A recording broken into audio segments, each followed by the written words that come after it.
Scarlett Parlier lives about 20 minutes from the Arikara Fitness and Recreation Center. She says working out at home was how she used to stay active. I really didn't have anywhere to go that I wasn't going to travel far for. Now she tries to come to the gym at least 5 days a week and during the slower periods of the day. After a hard workout, she says she enjoys having the options to go to the sauna or the pool to relax. The building also has options for people of all ages who don't want to exercise, a movie theater, a golf simulator, and places like the nutrition bar to eat. The Skadage Coffee Lodge is planning to open in a couple of weeks. We are excited about being part of the community, in the heart of the community. Stephen Blacksmith, a fitness tech at the center, says it would have been nice to have this spot when he was a child. A lot of younger kids don't lift, but now they've been starting to lift more because this gym's open. According to a 2019 article by the National Indian Council on Aging, Native Americans have the highest rates of type 2 diabetes, which is more than 50%. Manager Mark Nolan says he had been diagnosed over a year ago. It's showing the kids in the community that, fitness is just not something that's boring, it helps, when it comes to life, later on in life. Blacksmith says he's seen people's progress from walking one lap to walking miles. I call it the fitty. After school and work, the gym really gets busy. In White Shield, I'm Crystal Quao reporting for your news leader. Senior Airman Kylie Lewis of the 5th Security Squadron had her daughter in the middle of last year. She was used to borrowing empty offices when lactation rooms were too far away or in a building that was unavailable. To solve this issue, the base installed 3 lactation pods in January. Since we got the lactation pods, I love them so far, and I've been using them since we had them. Before the installation of these mobile pods, Staff Sergeant Jamie Gore says one of the few options nursing women had was in the privacy of their vehicles. Especially during the winter and the summer, they're so extreme that it's not some place that you want to be. That's when she went to her supervisor and expressed the pod alternative.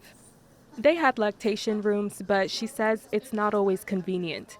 Lewis says the pods ease some of her worries about where she would go and how much training she would miss. It's definitely made it a lot easier to just have it right there and available for me. The Air Force has also updated its parental leave program that started in December of 2022. Active Total Force service members who have a child can get 3 months of parental leave. Lewis says her husband, who's also serving at the base, got 3 weeks of leave as secondary caregiver before the policy extended it to fathers. The same goes for same-sex couples, surrogates, and long-term foster care parents. We wanted to ensure that they had the ability to be somewhere comfortable in all aspects of our job. Lewis says she was also compensated for maternity uniforms. At Minot Air Force Base, I'm Crystal Quao reporting for your news leader.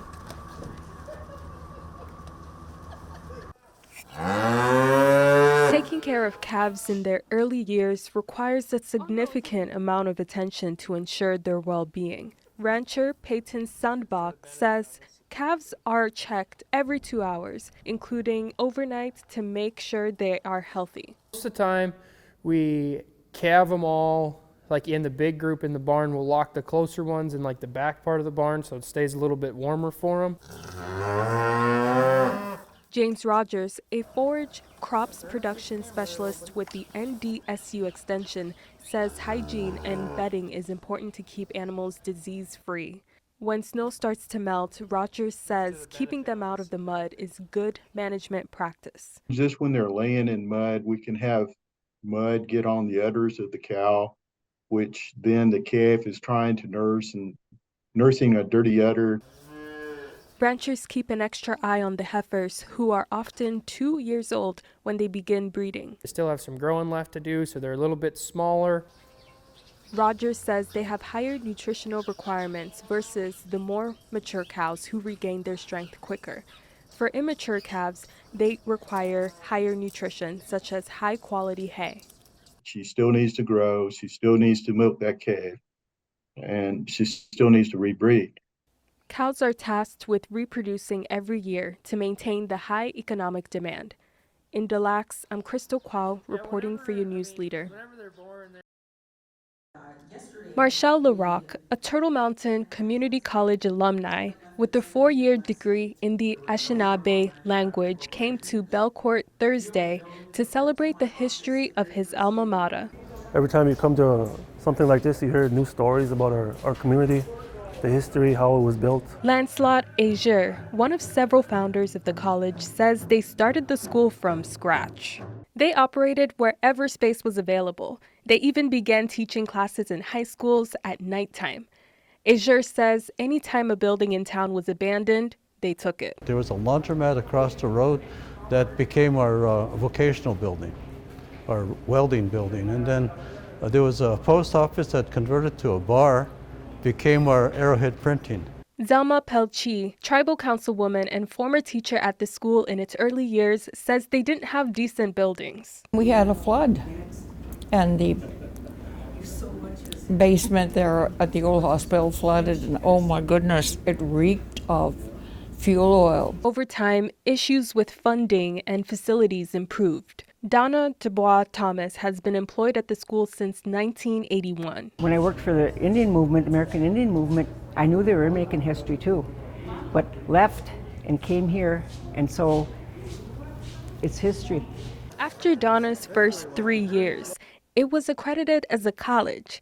They were previously known as an enrichment center. For us at Turtle Mountain, we were already Turtle Mountain Community College. Thomas says she's seen one generation after another graduate from the school. In the Turtle Mountains, I'm Crystal Quao, reporting for your news leader. The taste of water in every city is distinct.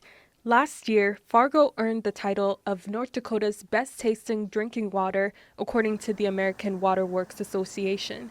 As for the taste in Minot, people like Peter don't know how to describe it.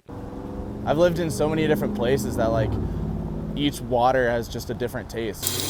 Some like Armani Cornish, who's from the South, don't like it. How I would describe the taste is unbearable.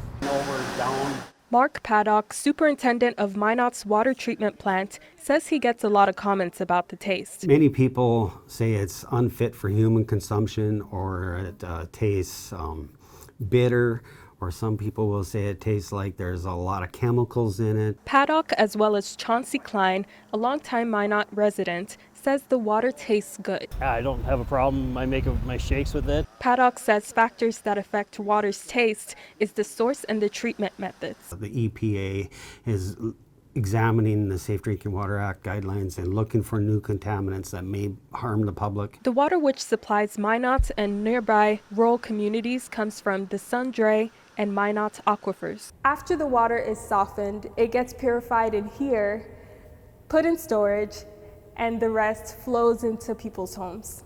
Quality control tests treatment processes every 4 hours. Water samples are tested for bacterial contamination and sent to First District Health Unit at least 50 times a month. Paddock says consumers are entitled to their opinion, but he says it's definitely safe to drink. In Minot, I'm Crystal Quao, reporting for your news leader.